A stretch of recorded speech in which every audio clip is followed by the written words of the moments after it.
سلورم هغه څاروی چې کم خسی وي خسی علماء د دې عجیبه تعریف لیکلی دی چې د دې دا اندام مخصوص ټکول شوی وي هغه ماده پکې ختم شوی وي بالکل کم چې د شهوت ماده ده د کې دغه ماده ختم شوی ده هغه انډې هغه ټکول شوی وي دسې حیوان ته خسی حیوان ویل کېږي او خسی حیوان باندې قربانی کول جایز کې افضل ده بهترین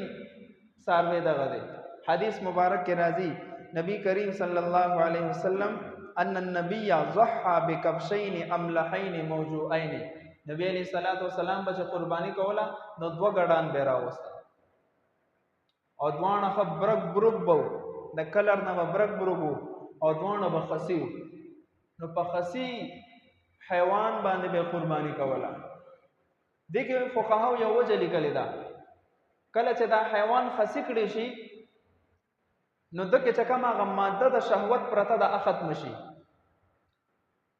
دا ماده د شهوت چې کله په غوښه کې شریک شي دا یو خپل بدبوئی پیدا کوي او چې کله دا ماده ختم شي نو غوښه انتهایی لذیذ شي انتهایی خوبصورت شي مزیدار شي نو کو چرته اسانه سره د څاروي ملاوي دي شو چا خسوي نو دا افضل ده دغه باندې اقدام کول پکار دي سلورم هغه څاروي چې هغه لیونه دي لیونی چې بعضې څاروي منډې تړلې وي دغرې وي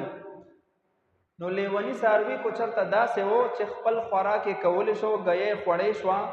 نو قرباني پې جایز ده او که دومره هم نه پوهېدو داسې حد کې لیونی شو چې نه ګیا پېژني نه اوبه پېژني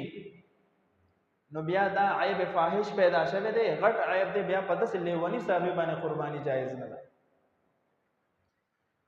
پنځم ولا تجزئ الجلاله جلاله هغه حیوان ته وایي چې صرف ګندګي خوري پاکي نه خوري ګیا نه خوري په ګندګۍ عادت شوی وي نو داسې حیوان باندې هم